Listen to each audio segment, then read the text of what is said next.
Not waste time. तो आज हम लोग रिलेशंस को स्टार्ट करेंगे एंड रिलेशंस को स्टार्ट करने के लिए सबसे पहले हम लोग देखेंगे कार्टेशियन प्रोडक्ट। कार्टेशियन प्रोडक्ट में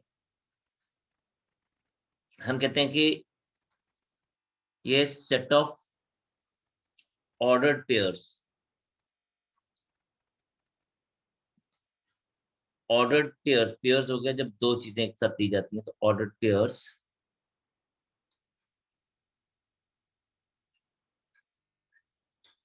ए B, ordered pairs A B, A एक एलिमेंट है और बी भी एक एलिमेंट है, where A belongs to set A and B belongs to set B and is represented as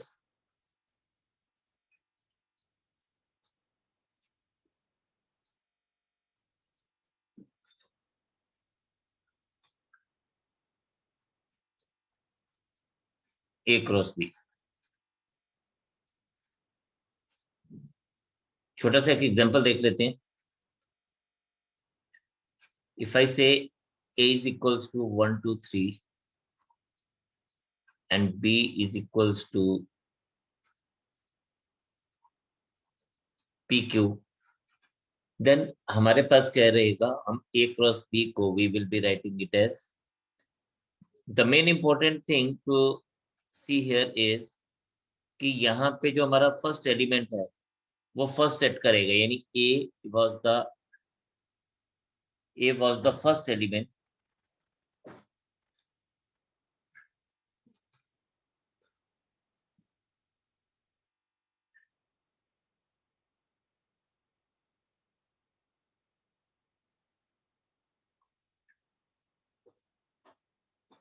हम लोग बात करें A was the first element here, तो A जो है हमारे पास क्या रहेगा, फर्स्ट सेट को बिलोंग करेगा और B जो है हमारा सेकंड एलिमेंट है वो सेकंड सेट को बिलोंग करेगा। तो यहाँ पर भी हम लोग जब ऑर्डर पेयर लिखेंगे तो हम लोग इसको इस तरह से लिखेंगे 1P 1Q, देन 2 के साथ 2P 2Q एंड 3 के साथ देंगे तो 3P एंड 3Q। जो एक बात यहाँ पे ध्यान देने वाली वो ये है कि अगर n ऑफ A हमारे पास M है और n ऑफ B हमारे पास N है, then n of A cross B is M into N। n of A cross B हमारे पास M into N हो जाएगा। हमने जो एग्जांपल लिया उस एग्जांपल में भी हम देख सकते हैं कि हम लोगों के पास n of A was 2, n of A was 3, n of B was 2, तो हमारे पास n of A cross B अगर हम लोग देखें तो इट was 6। अब B क्रॉस A अगर हम लोग लिखेंगे तो हम B क्रॉस A में यहाँ पे हम लोग B के एलिमेंट्स पहले लिखेंगे और A के एलिमेंट्स बाद में लिखेंगे। तो B cross A will be written as P1 P2 P3 then Q1 Q2 and Q3। तो अगर हम लोग देखें तो this is also a set, but set of what, set of ordered pairs. Ordered pairs क्यों बोला जाता है, क्योंकि पेयर्स मतलब दो एलिमेंट्स हमने लेने होते हैं एक पर्टिकुलर पेयर में और उस पर्टिकुलर पेयर को हम एक ऑर्डर में लिखते हैं, that is why it is called as ordered pair. तो ये हमारे पास क्या बन गया कि हमारे पास A cross B and B cross से बन गया।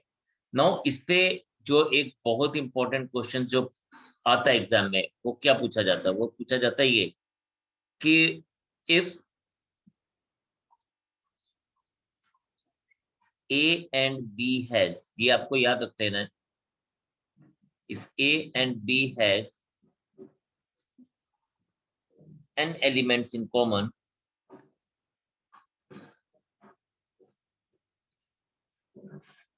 n elements in common, then A cross B and B cross A has n square elements in common.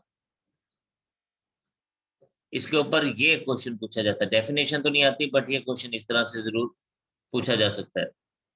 तो ये आपको बड़ा इंपॉर्टेंट है कि A and B has n elements in common, then A cross B and B cross A has n square element in common. मतलब एक छोटा सा एग्जांपल भी देख लेते हैं। फॉर एग्जांपल अगर हमारे पास, या पहले तो हम इसको इस बात को समझ लेते हैं कि हम लोगों के पास ये बोल क्या रहा है। ये बोलता है कि अगर A intersection B is let say equals to, यानी इस तरह से अगर ये हमारे पास लेट से 3 है तो हम लोग ये मान के चलेंगे देन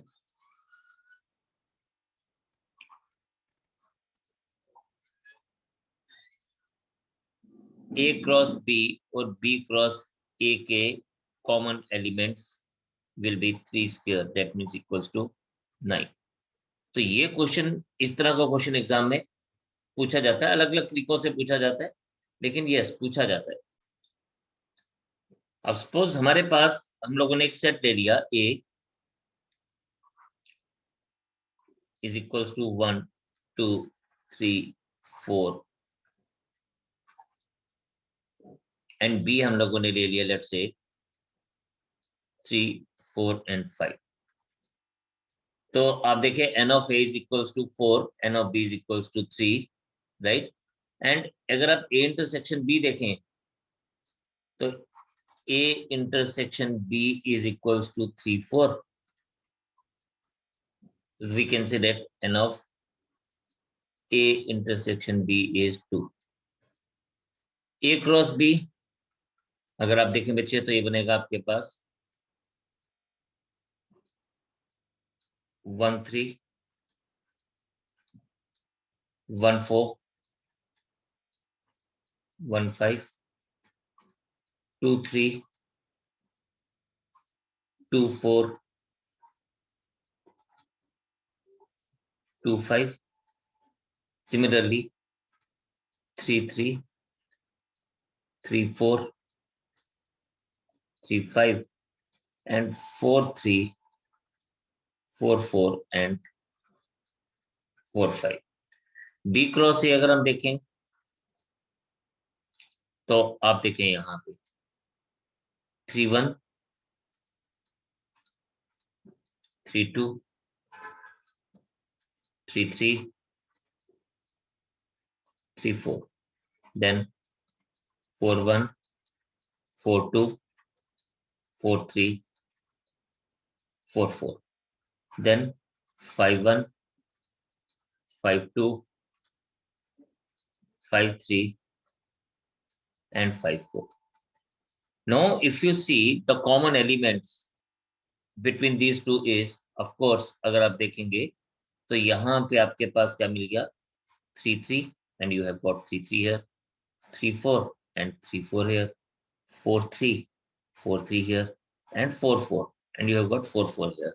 तो आपने देख लिया यहाँ पे कि आपके पास क्या बन गया, आपके पास A cross B intersection B cross A is equals to 4. तो this is the answer for this.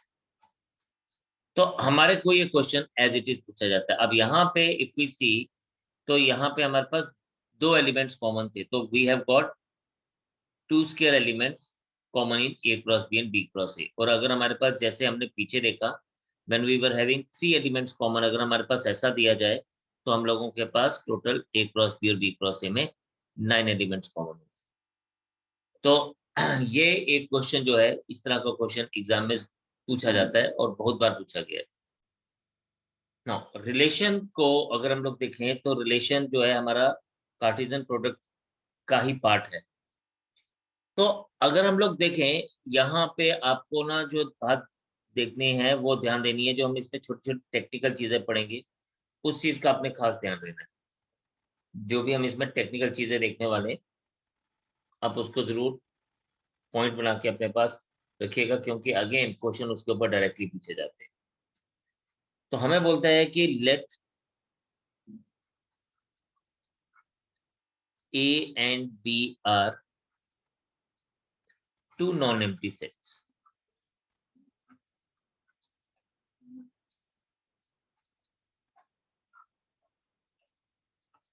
Then ध्यान से समझना ये बात जो मैं अभी लिखने वाला हूं. Then any subset of A cross B, any subset of A cross B, A cross B का कोई भी subset, any subset of A cross B defines a relation from A to B.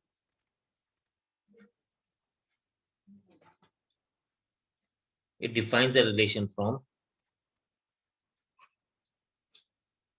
A to B denoted as R.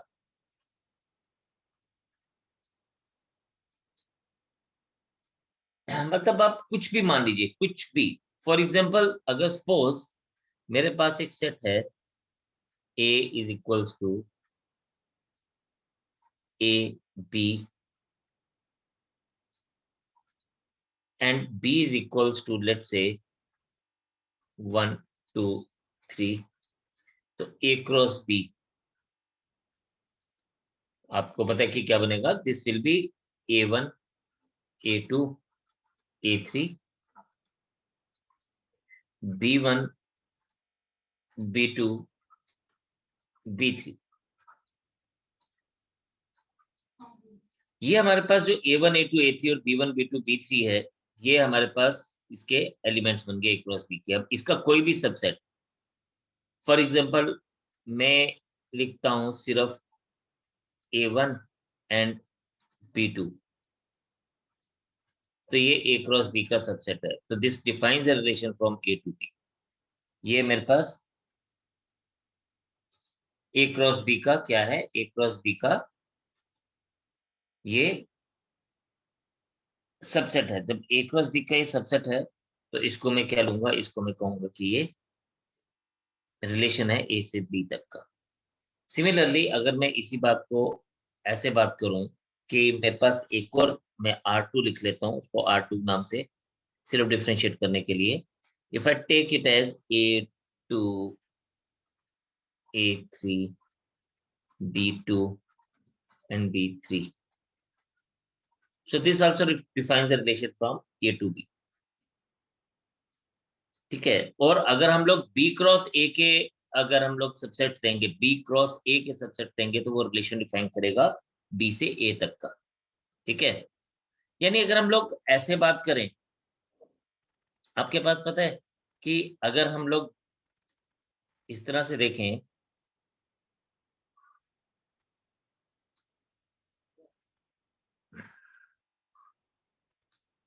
Suppose ये हमारे पास एक set है 1, 2, 3 और ये set है हमारे पास let's say P, Q,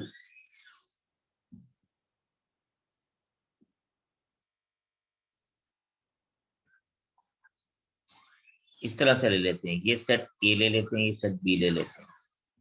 know what is A cross B? A cross B हमारे पास आ जाएगा 1 is with P, 1 is with Q,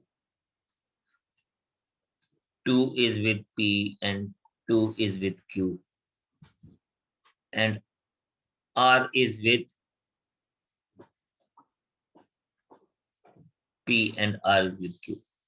अब इनके कुछ भी सबसेट्स ले लेंगे तो वो हमारे पास A क्रॉस B का, ये तो A क्रॉस B आ गया, और इसका कोई भी सबसेट ले लेंगे तो वो हमें रिलेशन दे देगा A से B तक का. अब इसमें जो बात समझने वाली वो ये है कि हम सबको पता है कि if number of elements of A is equals to, अगर मैं M मान लूं, and number of elements of B को मैं अगर N मान लूं, तो number of elements of A cross B is Mn आ जाएगा. एंड देयरफॉर अगर ये Mn आ जाएगा तो देयरफॉर हम इसको क्या कह सकते हैं, therefore number of subsets of A cross B is 2 raised to power mn। तो अगर 2 raised to power mn है और हमने अभी बात की कि any subset of A cross B defines a relation from A to B, तो हम कह सकते हैं कि therefore number of relations from A to B is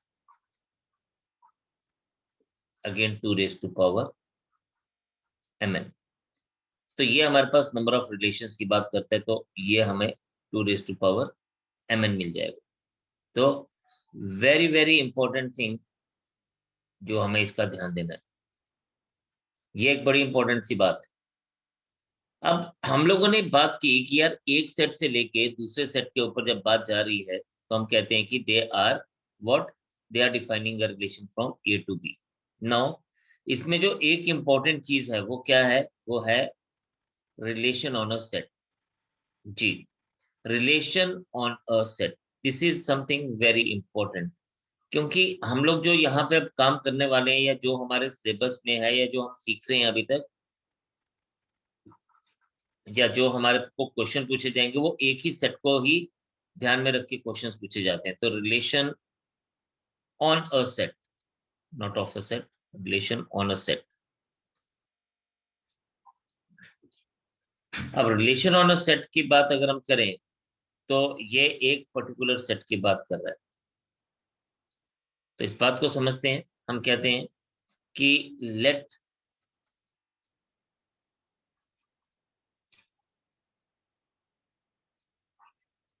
A B any non empty set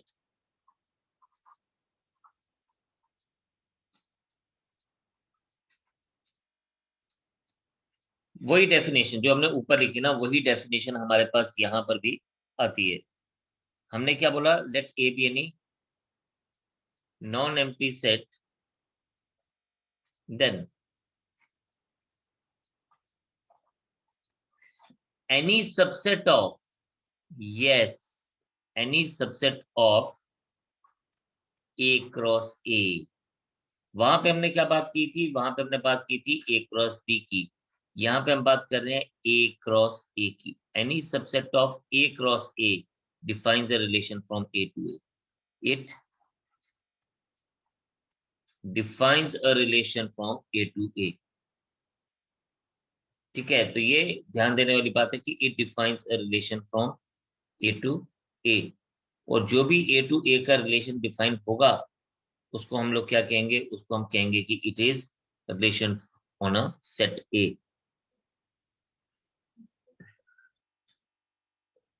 So it defines a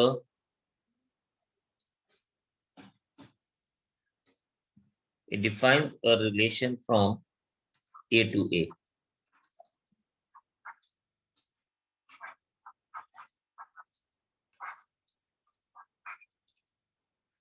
and known as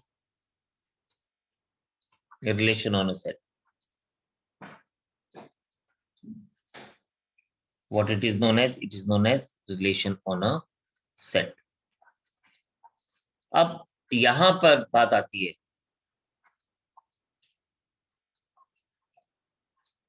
कि भाई अगर मेरे पास if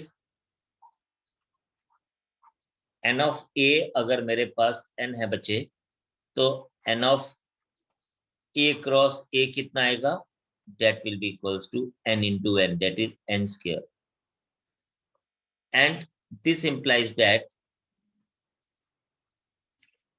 number of subsets of A cross A is 2 raised to power n square. This is 2 raised to power n square.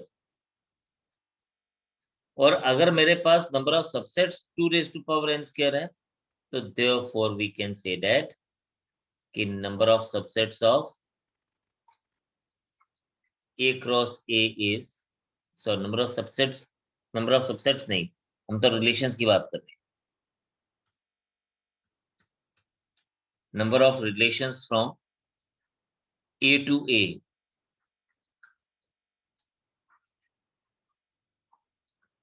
from a to a is again 2 raised to power n square, या हम इसको ऐसे भी बोल सकते हैं कि relation on set a is 2 raised to power n square। तो ये छोटी छोटी चीजें क्वेश्चन इसके ऊपर डायरेक्टली पूछे जा सकते हैं। अब हमारे पास ये बोलता है कि भाई 2 raised to power n square, for example अगर मैं आपसे बात करूं if a is equals to let's say a b c and d, तो हम ये पूछ सकते हैं कि number of relations on a, तो number of relations on a is 2 raised to power 4 square यानी 16, तो 2 raised to power 16 gives us the direct answer। अब ये 2 raised to power 16 की वैल्यू तो खैर नहीं पूछेगा हमसे, तो ये एज इट इज ही रहेगा। 2 raised to power 16 is a big number, it is in thousands, तो answer will be 2 raised to power 16। तो ये जो छोटी छोटी चीजें हैं ये हमें बहुत ध्यान देनी है, ठीक है। तो आप इसको नोट करें जी, फिर हम लोग इसके आगे टाइप्स ऑफ रिलेशंस के ऊपर बात करते हैं। So the next thing we are picking up is types of relations। अब टाइप्स ऑफ रिलेशन में अब जितने भी हम रिलेशंस की बात करेंगे we are talking in terms of relation on a set. तो नंबर 1 इज void रिलेशन और empty relation.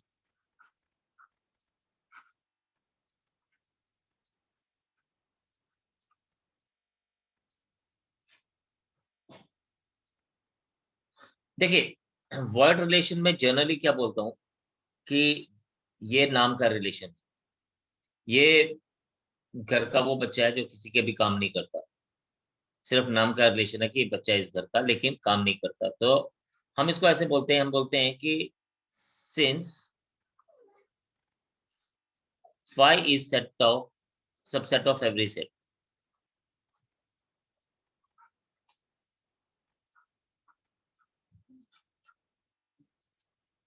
so phi is also subset of A cross B, hence defines a relation from A to B।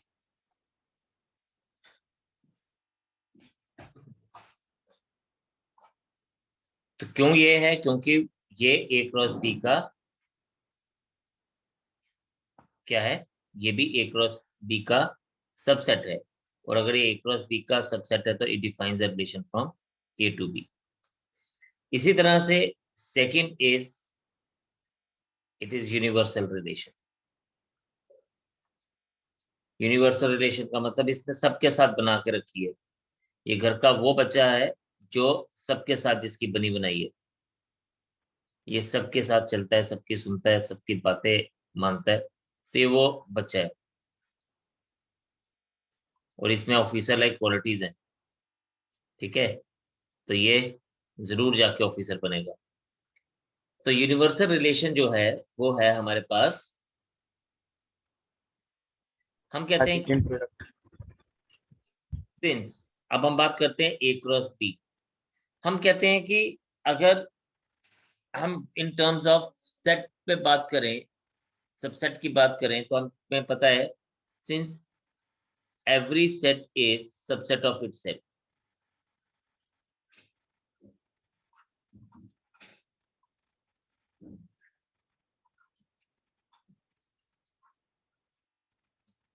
so therefore हम कह सकते हैं A cross B is also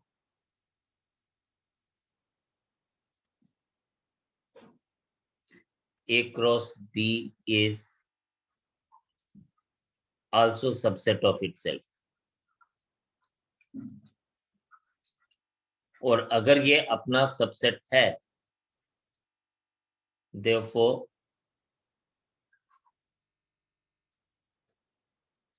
and hence defines a relation from A to B। अब इन दोनों के ऊपर इन दोनों के ऊपर डेफिनेशन तो आपसे डेफिनेटली नहीं पूछी जाएगी, लेकिन पता होने बहुत जरूरी है।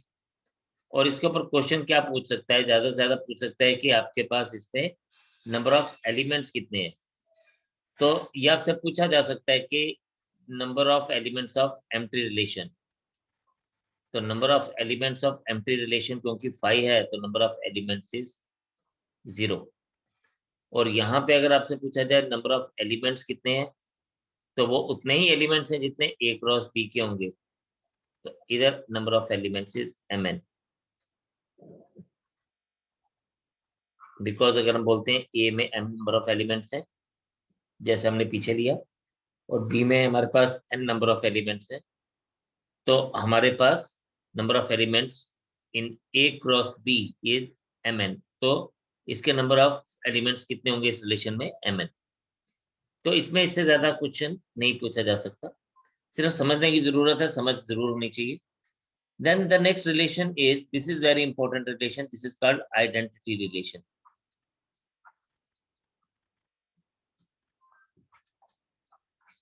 आइडेंटिटी होती है पहचान। तो ये रिलेशन जो है, ये ऐसा रिलेशन है जिसमें एलिमेंट्स अपनी पहचान को बरकरार रखता है, मतलब मेंटेन रखता है। तो इसको हम लोग क्या कहते हैं, हम कहते हैं कि it is a relation where every element of the set is related to itself only. इसमें एक वर्ड है ओनली। ये बहुत ध्यान देने वाली बात है कि ये क्या कहना चाह रहा है, is related to itself only.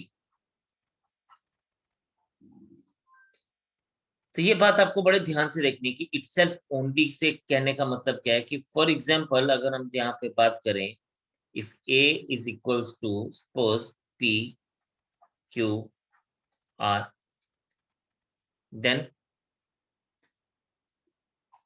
सबसे पहले it is denoted by I. इसको हम आर से नहीं डिनोट करते, इसको हम लोग आई से डिनोट करते हैं। It is denoted by I. तो then I will be equals to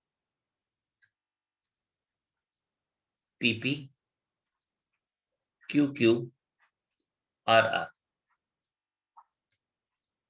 this defines the relation from A to A and this is called identity relation because इसमें हर एक एलिमेंट जो है वो सिर्फ और सिर्फ अपने साथ ही रिलेटेड है। P is related to P, Q is related to Q and R is related to R। इसके अलावा हम कुछ और नहीं लेके चलते हैं। तो this is something very important. तो हम लोग कह सकते हैं कि if n of A is equals to n, then n of I is also equals to n।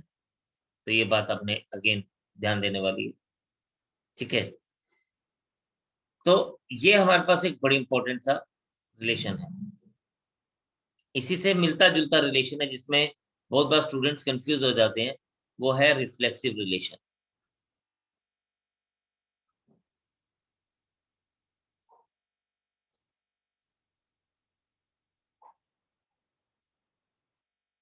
अच्छा, क्या होता है, हम लोग ना जब भी बात करते हैं हम लोग ए सेट लेते हैं और उस सेट को हम लोग एक नॉन एम्प्टी सेट मानते हैं।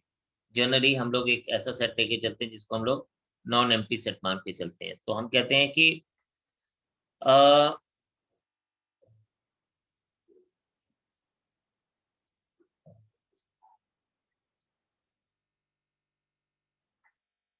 let A be any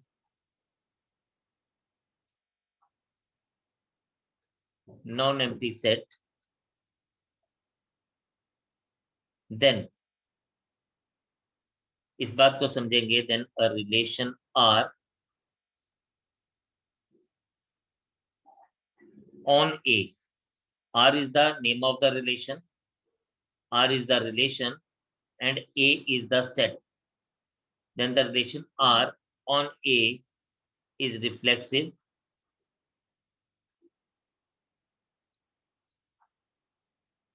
if, अब इसकी एक पर्टिकुलर कंडीशन है। कंडीशन क्या है? If I is subset of R।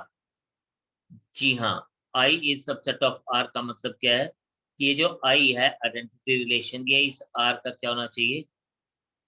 Subset होना चाहिए। ये पक्का सबसेट होना चाहिए। तो लेट अस अंडरस्टैंड कि इस लाइन का मतलब क्या है। इस लाइन का मतलब ये है कि अगर हमारे पास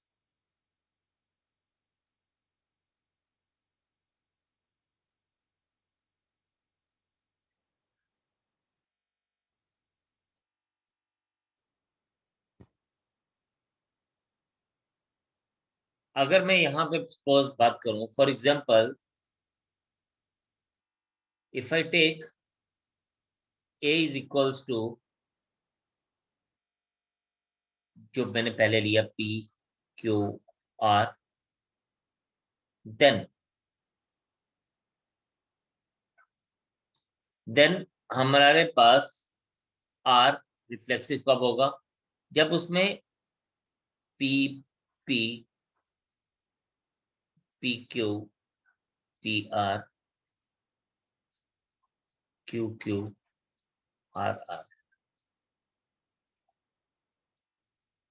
इसको हम R1 से डिनोट करते हैं। एक और लिख रहा हूं, R2।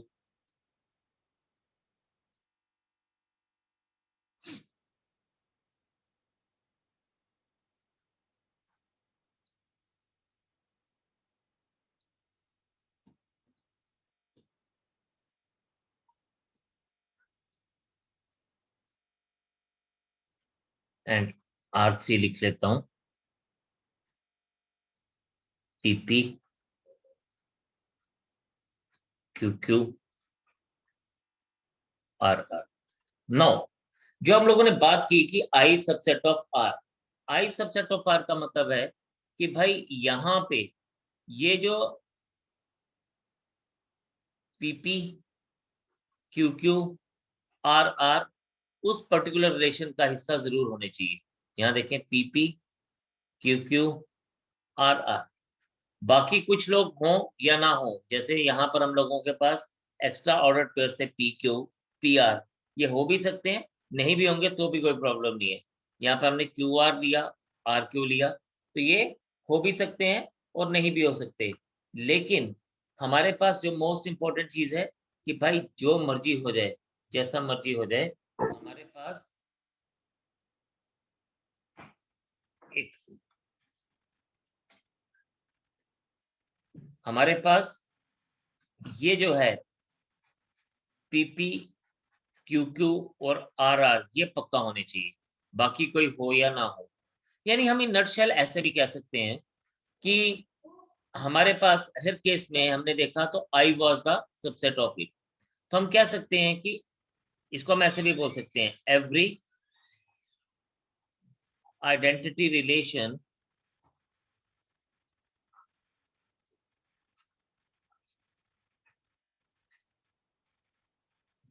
every identity relation is reflexive,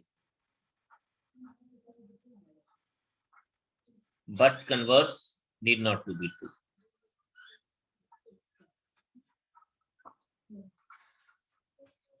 But converse need not to be true. Again, ये जो हम लोग छोटी छोटी चीजें समझ रहे हैं और पढ़ रहे हैं, इसके ऊपर डायरेक्टली क्वेश्चंस पूछे जा सकते हैं। तो पूछा जा सकता है एवरी आइडेंटिटी रिलेशन इज, तो आपसे पूछा जा सकता है is it reflexive, is it symmetric, is it transitive, तो हम लोग फर्दर इसकी बात करेंगे। तो दिस इज रिफ्लेक्सिव रिलेशन। तो हम लोगों ने देखा कि रिफ्लेक्सिव रिलेशन क्या है, हम लोगों ने सीखा आइडेंटिटी रिलेशन क्या है। तो आपने इस चीज को बड़े ध्यान से गो थ्रू करना है, ठीक है? तो आप इसको पहले नोट करिए, फिर मैं सिमेट्रिक और ट्रांजिटिव के ऊपर बात करता हूँ। नो,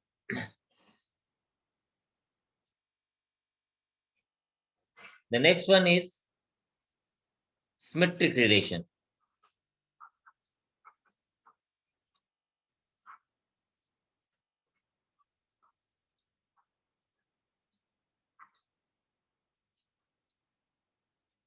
सिमेट्रिक रिलेशन में हमारी बात हुई थी, सिमेट्रिक होता क्या है, ये हम लोगों ने देखा था कि सिमेट्रिक जो बराबर दोनों साइड्स को लेके चलता हो। तो ये भी इसी बात को इस तरह से कहता है, ये कहता है कि let A B any non empty set,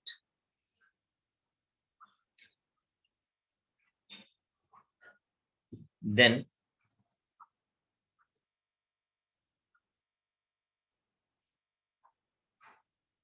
a relation R, a relation R on A, R is the relation or A is the set, is symmetric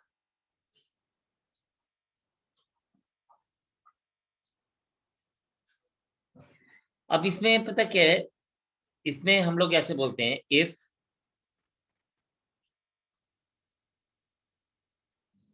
if A related to B implies that B related to A।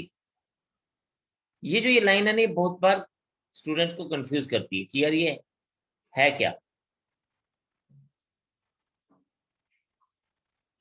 A related to B, ये जो ए related to B है, ये हम खुद से लेके चलते हैं। This particular thing we take, ठीक है, ए रिलेटेड टू बी हम खुद से सपोज करते हैं और इसको यूज करके हम B related to A prove करते हैं। जनरली अगर ये प्रूव हो जाए तो ये सिमेट्रिक रिलेशन है, और अगर ये प्रूव ना हो पाए तो ये सिमेट्रिक रिलेशन नहीं है। ठीक है, मतलब हमारे पास ये जो ए रिलेटेड टू बी है, हम खुद से लेते हैं कि यार ए इज रिलेटेड टू बी, हम खुद से मानते हैं, हम इसको सपोज करते हैं, और इसी चीज को सपोज करने के बाद हम कहते हैं कि यार बी रिलेटेड टू ए जो है वो हम प्रूव करना चाहते हैं। तो अगर ये प्रूव हो जाता है then the relation is a symmetric relation, otherwise not. तो हम एग्जांपल्स देखेंगे, फिर उसके ऊपर बात होती रहेगी। अदरवाइज हम इसको न्यूमेरिकली किस तरह से देखते हैं, हम कहते हैं कि एग्जांपल अगर आप देखें कि if A is equals to let's say 1 2 3, और मैं बोलता हूं कि एक रिलेशन आर है ऑन ए, अगर मैंने उसमें एक ऑर्डर पेयर 1 2 माना कि 1 2 है, तो उसका रिवर्स 2 1 भी होना चाहिए। अगर मैंने 2 2 लिया तो इसका रिवर्स 2 2 होना चाहिए। तो यार 2 2 को, क्योंकि हम ऑर्डर में, सॉरी सेट्स में एक एलिमेंट को एक ही बार लिखते हैं, तो हमने 2 2 को 2 बार लिखने की जरूरत नहीं है। बट अगर ये इस तरह से है तो ये सिमेट्रिक रिलेशन है। ठीक है, ये है symmetric relation. R2 is equals to, अगर सपोज मैं ये ले लूं 1 3 2 3 1 1 3 2 3 1, तो ये सिमेट्रिक रिलेशन है। लेकिन अगर एक भी ऐसा ऑर्डर्ड पेयर हमें मिल जाए जिसका रिवर्स हमें नहीं मिलता रिलेशंस में, तो फिर वो हमारे पास क्या है, फिर वो हमारे पास सिमेट्रिक रिलेशन नहीं है। यानी अगर आप बात करें, सपोज मैं अगर लिखता हूं 1 2 1 3 2 3 3 1 3 2, तो ये हमारे पास सिमेट्रिक रिलेशन नहीं होगा, बिकॉज इसमें हमारे पास एक ऐसा ऑर्डर पेयर 1 2 है जिसका रिवर्स हमें नहीं मिल रहा। तो जब कभी भी हमारे पास, जब कभी भी हमारे पास एक एलिमेंट का रिवर्स नहीं मिलेगा, किसी भी ऑर्डर पेयर का रिवर्स नहीं मिलेगा, तो फिर वो रिलेशन सिमेट्रिक रिलेशन नहीं होगा। ये तो होगी जब हम लोग न्यूमेरिकली बात कर रहे हैं इसके लिए, या हम लोग एलिमेंट्स को लेके बात कर रहे हैं। अब कई बार क्या होता है, कई बार हमारे पास डिफरेंट रिलेशंस की बात होती है। जैसे हम लोग बात करते हैं for example relation on human being की बात करते हैं, कोई भी एक रिलेशन।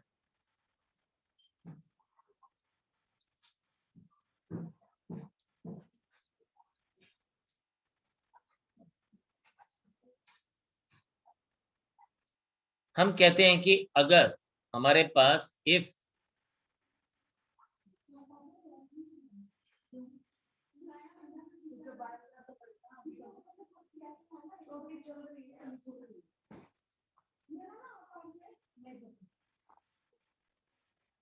तो अगर हम लोग बोलते हैं कि if R is relation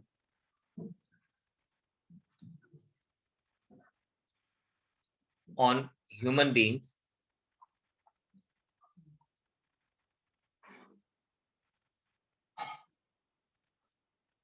A is related to B if A is brother of B.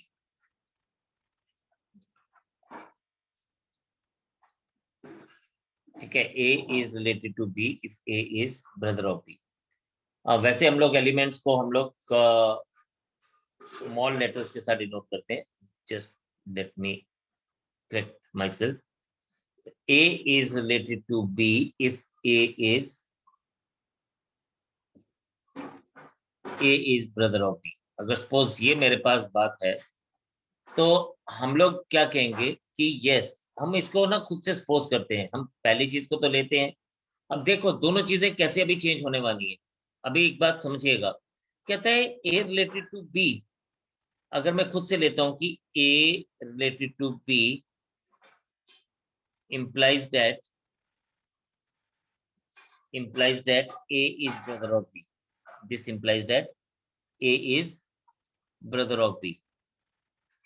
अब हम इसको रिवर्स में क्या बोलेंगे?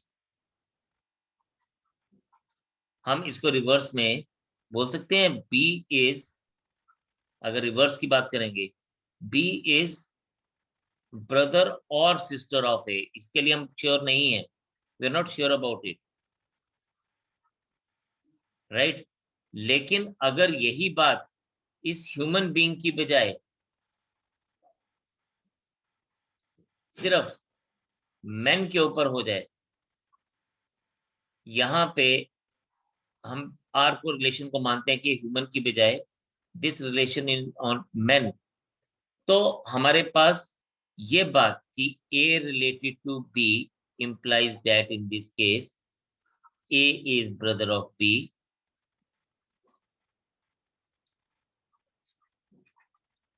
This implies that क्योंकि ये मेल के ऊपर मैन के ऊपर है तो ए और बी दोनों मैन होंगे, तो इसका मतलब B is also brother of A. This also implies that B is brother of A. अब इस केस में हमारे पास ये जो हमने दो डिफरेंट केसेस दिए, इस केस में ये रिलेशन जो है वो सिमेट्रिक है. देखिए डोमेन चेंज किया या जो हमने उस सेट को चेंज किया तो ये कैसे हुआ, बट अगर हम लोग इसकी बात करेंगे यहाँ पे तो this is non symmetric relation. Why non symmetric relation? Again बात समझने वाली इतनी सी है कि नॉन सिमेट्रिक ये तब होगा जब हम लोग सेकंड केस को प्रूव नहीं कर पाए. यहाँ पे हमने बोला ए रिलेटेड टू बी तो था, but B is not related to A. यहाँ पे B was not related to A. यहाँ A related to B था and B was also related to A, इसलिए ये रिलेशन सिमेट्रिक था. तो यहाँ पे ये रिलेशन सिमेट्रिक है बट यहाँ पे ये रिलेशन सिमेट्रिक नहीं था, डिपेंडिंग अपॉन कि हमारे पास हम कौन सा सेट लेके चल रहे हैं.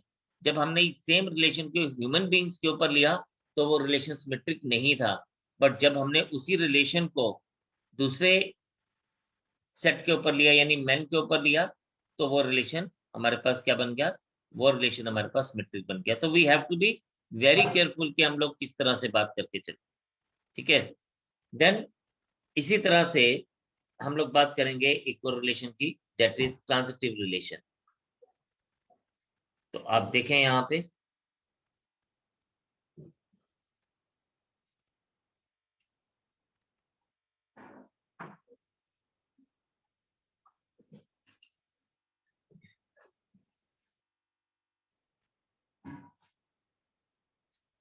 now we are having another one is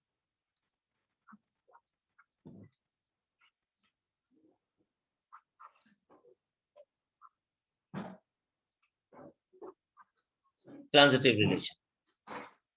transitive relation की अगर हम बात करें तो अगेन सबसे पहले हम लोग एक पर्टिकुलर सेट की ही बात करेंगे। हम फिर से यही बात करेंगे कि late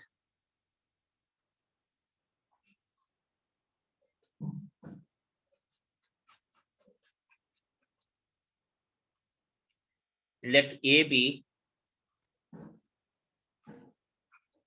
any non-empty subset.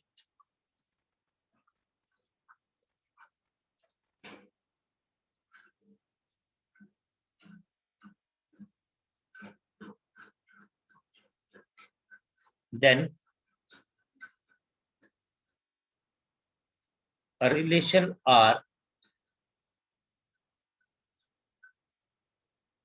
on A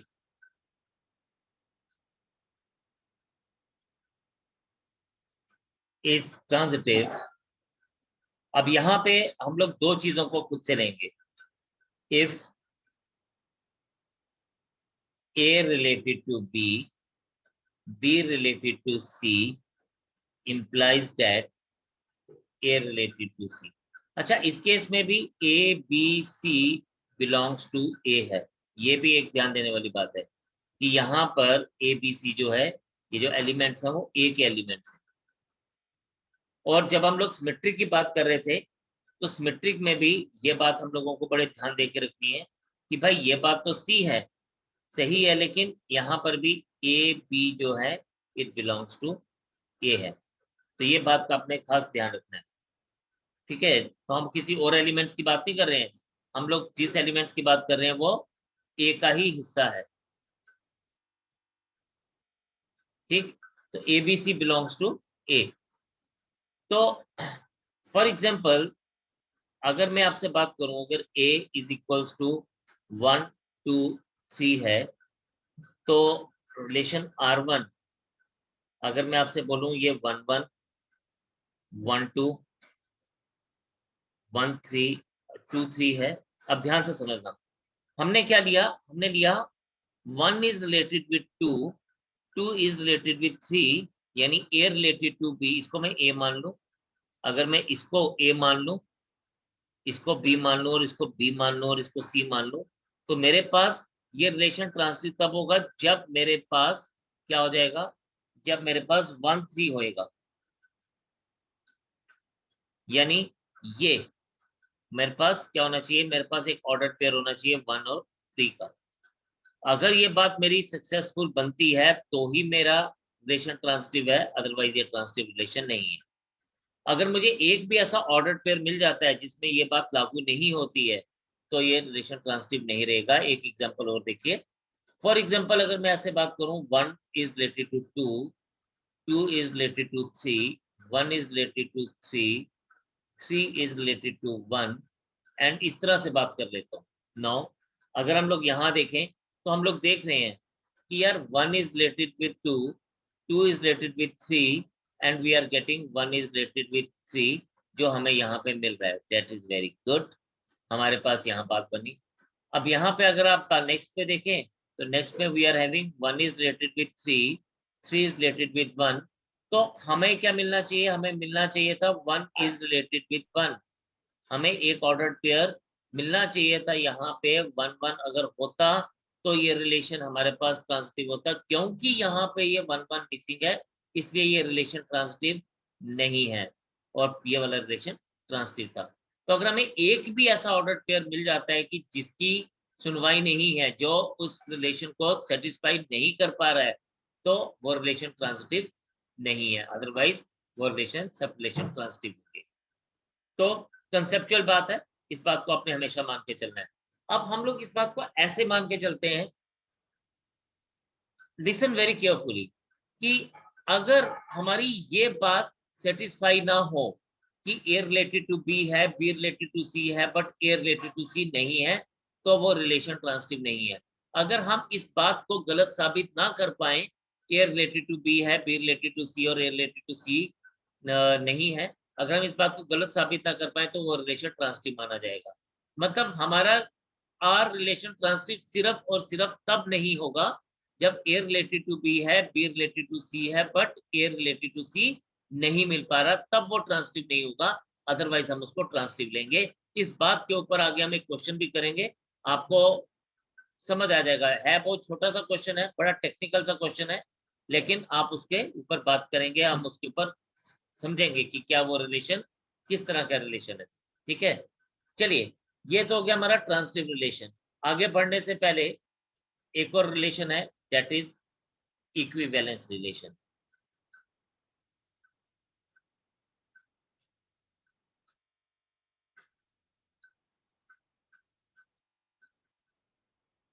So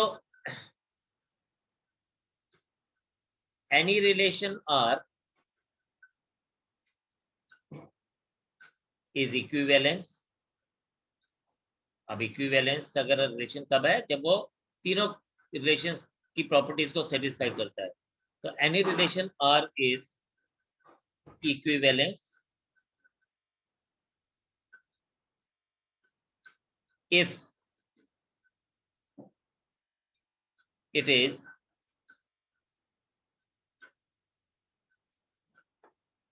reflexive, symmetric,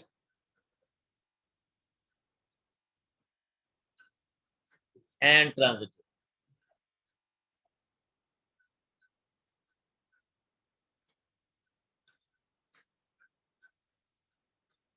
अगर वो तीनों रिलेशंस को सेटिस्फाई करे, वो रिफ्लेक्सिव भी हो, वो सिमेट्रिक भी हो, और वो ट्रांसिटिव भी हो, तो वो रिलेशन जो है वो इक्विवेलेंस रिलेशन। ठीक है, तो आप इसको आज अच्छे से गो थ्रू करिएगा, सारे के रिलेशन को ध्यान से देखिएगा, और एक छोटा सा होमवर्क सोचिएगा, is empty relation on A is equivalence।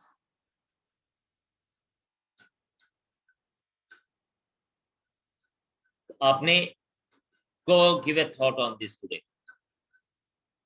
understand all the concepts, understand all the definitions, क्योंकि क्वेश्चन इसी के ऊपर है। क्वेश्चन करना इज नॉट दैट डिफिकल्ट, अगर ये बात समझ आ जाएगा तो क्वेश्चन हमें देख के, मतलब मेयर ऑब्जर्वेशन से ही हम लोग क्वेश्चन फाइंड आउट कर सकते हैं, तो हमें टाइम नहीं लगेगा अगर हमारे को ये सारी डेफिनेशंस हमें प्रॉपर्ली समझ आ जाएंगी। तो आप इसको आज गो थ्रू करिएगा अच्छे से, और इसके ऊपर बात करिएगा, and then we will proceed with the things further in the next session. Again I request, go through all the concepts today, so that कि कल जब हम लोग नेक्स्ट टाइम नेक्स्ट सेशन में जब मिले तो क्वेश्चंस करने में हमें बिल्कुल भी प्रॉब्लम ना हो। तो आज इतने रखते हैं, नेक्स्ट टाइम दोबारा से आपसे मुलाकात होती है, तब तक के लिए जय हिंद।